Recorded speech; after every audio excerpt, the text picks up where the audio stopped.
move it away. Oh, that's good. That's good pun. Well done, buddy. I like the way you're getting on top of it. The brawl response coming through from Stend. I think it makes a lot of sense into Alistair. He really struggles. Every time he engages, he's guaranteed to stun him. It's a game of the split, and here are the faces to the players. Yeah. Of course, we've casted for quite a while now. A couple of new faces to the roster that joined in this year as Carlson in quite a lot of danger. Yeah, Scumon's on the chaser. Carlson trying to get away, but Hans Summer with the ghost. That's first blood!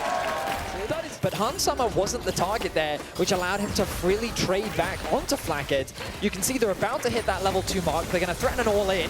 Oh, LeBron goes in immediately as they look for the engage on Flackhead. No real escape here for the Yanama. He'll flash, but Hans Summer still has his.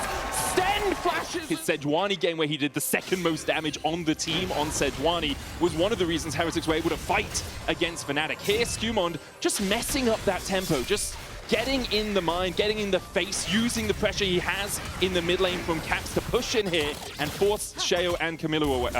Hex Flash away. Hex Flash going in. Flame Chompers down as well as Broken Blade's down to 300 HP. Knocked into the wall. It's a solo bolo! Summer being accelerated, likely will be able to work towards that atomization that has a way of dealing with Carlson. It's the I will dominates demands. The sequence in the map movements has given G2 a big opportunity to build a lead. Ultimate's going to be used by Camilo. Not so much effect, I feel. That was an extra tower shot, though. Broken Blade's going to hit the Decimating Smash here. Should have the shield in a second as well. Camilo tanking up all those minions. Can't really do much to actually shred through Broken Blade, who, going through the pots and the biscuits, heals himself all the way up. Grubs secured as well. 2-1 in favor of G2. The problem with moving Flacken into the mid lane is it is harder for you to get priority on that lane. I mean, this is the problem. Carlson's just going to go in. There's the all-out follow-up. Hans Summer's already burnt the flash, doesn't have the ghost. The TP coming in to try and help him out, but he might be dead before his help arrives. LeBron now. No way for him. Getting that earlier one when G2 swapped to top means they don't have to be too worried about too many dragons. Stend there, knocked back with a flash forward out of LeBron. He's going to try and flash away, but he's slammed into the wall and he's just dead. An overstep, to say the least, into Hans Summer. He was about 400 ahead at the start of that sequence, now 800 in the lead. Could get first tower in this bot lane alongside it. He is going to be so dramatically accelerated. And you look for Heretics, like, where is our key point that can deal with this Jinx? It's only Carlson, really, at the moment who can do it. And there's enough protection for G2 to keep that Jinx alive. Caps going to get a bit of damage down on the Sheo. Decimating Smash coming out across the wall from Broken Blade's not going to connect. Cyclone out of Sheo, and again, a Heretics player just overstepping. Tibbers brought to the party just to make sure the Caps doesn't die. The fact that Broken Blade die in the 1v1, Hans gets caught out in the top lane as well, and these are the things that we're still keeping our eyes on. A Sten finds himself caught once more. Yep, once again, just overstepping. Flame Chompers behind him, stunned up with a trample, slammed into the wall, and Sten dies again. The problem is they're being suffocated on the map as Scumon and Lebrov continue to move into their side of the jungle. He can't dash away because of the steadfast presence. He puts the Emperor's Divide down, but Caps is running past the tower, decides against it with the TP coming in. The trample being used as well by Lebrov. Doesn't get the stun. Stend misses the Glacial Fissure, but Sheo uses the Hex Gates to slide his way in, and Camilo, in the end, is getting paid. Pretty much everything on the map. They need to find these cross maps where they can. They're about to be in a 2v5 in this top side. Scumon looking for the damage onto Sheo. Lebrov coming in as well. Pops the trample early, trying to get that stun. Cyclone out from Sheo will keep him alive for now, but the chase continues. Lebrov lands the knocker, and Broken Blade brings down the axe. Carlson under his tier 2 has Sten to defend, and he will manage to escape. Another tower gonna go in favor of G2. This time they brought cavalry while making this play happen on the top side of the map. And Heretics, they're doing the right thing. They're trying to cross-map on the bot side, but with the Herald, they're just not going to be able to contest fast enough. G2 looking to knock down their second tower in the top lane. And that goal in the area, G2 oh, Hexgate behind from Lebrov, has the Blast Cone too. Could Hex Flash across this wall, looks for the chase, the Tibbers down onto Stend. Flashes away from the Headbutt Pulverized combination. Drake. Broken Blade doesn't have ultimate. Keeper's Verdict coming out, hits onto the Wukong, and now Stend is in for a world of hurt once again. Locked up in the jungle, tries to escape, another order will be enough. Scumon flashes forward and the zap doesn't even need to connect. Scumon now slid back into the face of Sheo. Carlson looking for the flank as well. There's the shutdown for Sheo. Carlson going in, and Summer flashing out. Heretics will take their kill, but they lost a man and the Atakan alongside it. I think the zone control that G2 had, with all the pressure they were exerting on the map, made it very difficult for Heretics to enter. But then it was G2 that initiated the fight. And now Broken Blade might be in a bit of danger. Forcing to defend around their mid lane tier 1. Heretics now stepping forward. Glacial Fisher, Caps gets the stun before the Cyclone comes out. Drake over to G2. The engage continues and Hun Summer's untouched. Unbreakable, Stend is no longer. Hun Summer left to deal with Carlson, but Caps flashes in and Tibbers finds his man. Carlson knocked back. G2 defend their AD carry. It's a double for the Jinx, and BB and Caps are not done yet. Super Mega Death Rocket connects onto the Azir. Sheo should get out with the Blast Cone, but Caps might cut him off. Tibbers there to try and get vision. Caps no flash, but does have the stun. Flash forward, Cyclone. Caps will die to the tower, but Sheo will follow suit to the axe of Broken Blade. A nice counterplay from Sheo, but it was a last-ditch effort as the rest of Heretics fall. G2 make the front-to-back happen. They win the team fight. They're looking to secure another tower. They get themselves the Drake. And this game is all but said and done. As G2's going to get in. It's a dash pathmaker. If Camillu's going to get in, he has to dash too. Broken Blade just tanking up Heretics. At 3 items, LeBron going in for the engage. There's a knockup onto Carlson. Flame Chomper's not quite perfectly placed. Stend has to flash the wall on Summer. Also will get the knockup onto him. Super Mega Death Rocket follows up, and Hun Summer with a zap threads the needle.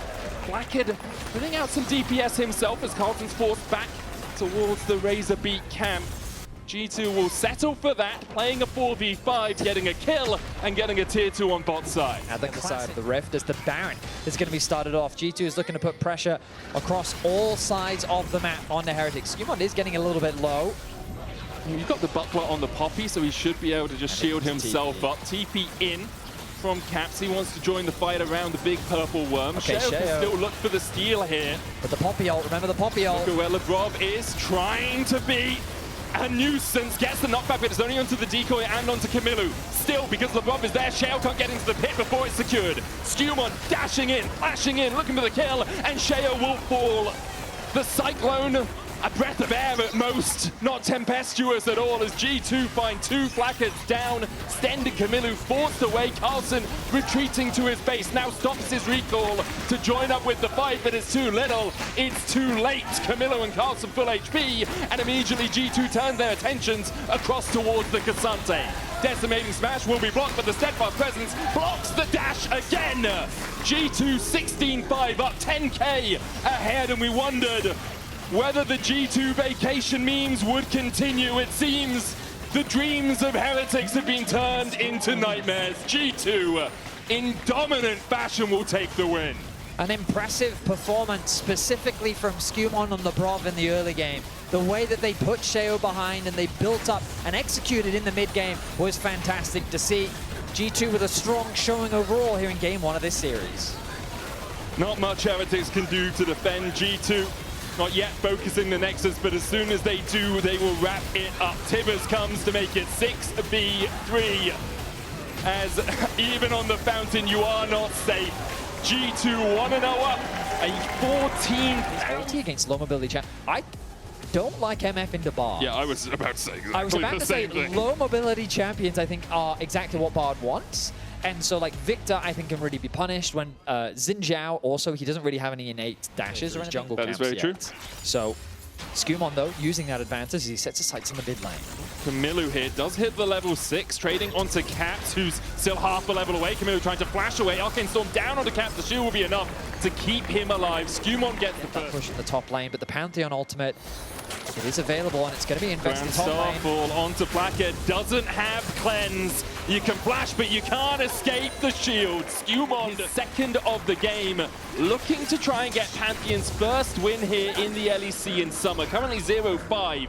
Skewmon unable to play in week 1 because G2 didn't play in week 1 now. Trying to set that statistic to rights. Heretics did a good job of stealing away one of those grubs to make sure it's not a full 3-2 G2. Sheo goes in. Rakan on his way across, not yet level 6, but Sheo's just winning the 2v1 right now. Now stunned up. LeBron with the stun can't land it. Heal coming out from Sten to try and pop up. Sheo does have the flash and can dash out at the back of the pit. Crescent Guard down, he flashes. He was hoping that grub would go down below the 900 mark as LeBron's trading onto Camillu, and the flash forward from Caps is enough. Bullet time won't take out anyone from G2. And yeah, just, it's that you can see how in high-level League, these small decisions having these cascading effects, right? And we talked a lot about that contest over the... Skummon's looking towards the mid lane. No flash on Flackhead. The duck is a Quackers. Shockwave brings him back. Flackhead with a bullet time. Caps dodges it easily. G2 4-0 now as LeBron and Hansama continue to trade on Camilo and Stend. The lane assignments from Heretics, bringing their mid laner down towards this bot side because he's the only one that can really deal with the cape. Stend down to 300 HP. LeBron the same. Tempered Fate. Hansama's going to net to put the trap down to catch out the victor. Taken. He can join a fight around the Rift Tower. You now have 4 people on the top side. You still have pressure putting down towards the bottom side with Caps. And because of that, Heretics delayed on their tempo, can't reset in time, can't come out and pressure it. Damage. Skumon prioritized clearing through his camps. They didn't really have much setup on the objective. They do have that one ward behind on blue for a potential TP. I don't think they're going to fight it. They're just going to give it up. Rift Tower charge. That's actually really nice positioning from the Pantheon, because for a second I was worried. Stend was looking for the quickness there, but because he drove into, and this is where Motorsports comes back to it, Betty. Right. If you hit a wall at an angle, yeah, because force has to be maintained, yeah, you bounce off at a reciprocal angle. Yeah. So he came in at an angle and bounced up towards the top side of the lane. True. Like Verstappen in 2021 when... Now, this sequence has given G2 3 towers. By putting the Herald in mid, Heretics actually responded with like 4 members to match, which then opened up for Caps to secure that bot tower, and then Broken Blade gets the assistance of Skumon to secure that top tower. Heretics should be able to trade at the very least 1 tower back, but the gold lead just continues to extend, and G2 don't really need to force anything. Their next play will likely be the Arcanas. Heretics are now trying to force Grand Starfall, it's a great bait mate from G2 as they pull Heretics forward with the Shockwave early. Cosmic Bind is going to land as well on Sheo. G2, though, do not have the numbers and don't have the value out of it, right? Because it gives you that bonus AP. Usually death caps are reserved for cuties. Right, obviously. I don't know how to follow that, so let's talk about Camilo, who's in a lot of danger right now. It's been caught out. LeBron's going to magical journey away. There's the ace in the whole follow-up. I'm sorry, Betty. It's indie music references. You have to get them out when we can. Broken Blade still trading onto Flackhead. The quickness comes out, but he flashes away from it. Mercury Treads doing a lot of work. The blast cone in time for Flackhead. Redemption onto Broken Blade will heal him up. And BB was so deep, pops the emotes. He wanders his way away. Heretics just do not have the damage. G2 is just so far ahead right now. The number of options the Heretics have. Oh no, Flackhead! He didn't know! Broken Blade takes him 7-0 now. G2 will get the Arcon alongside the kill.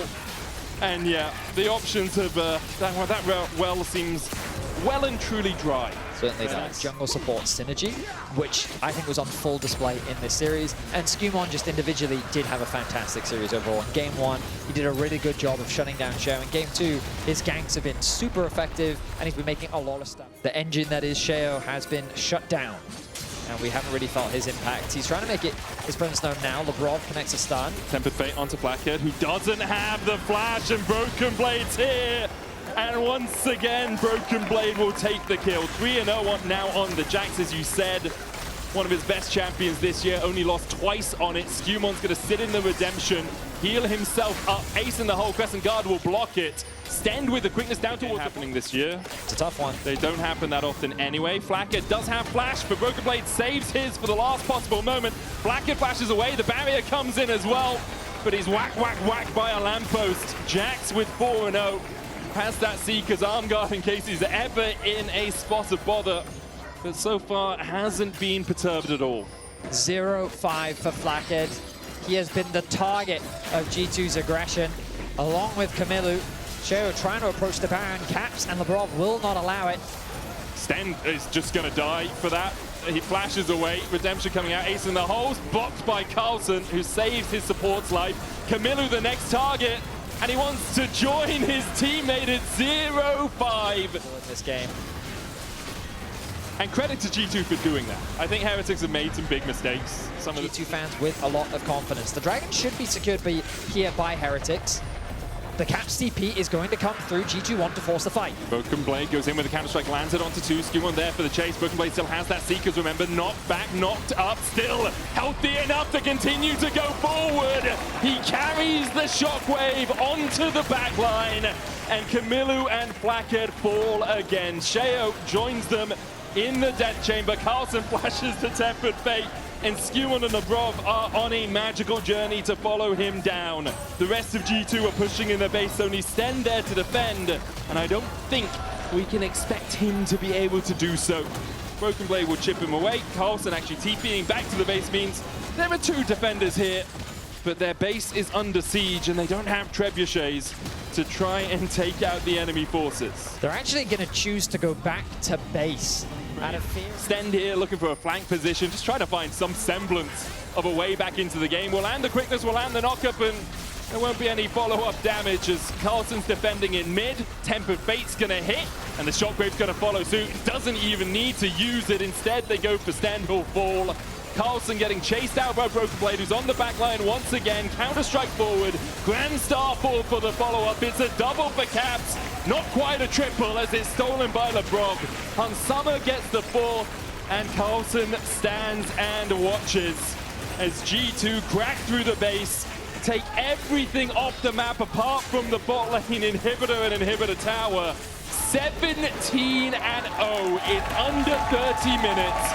This series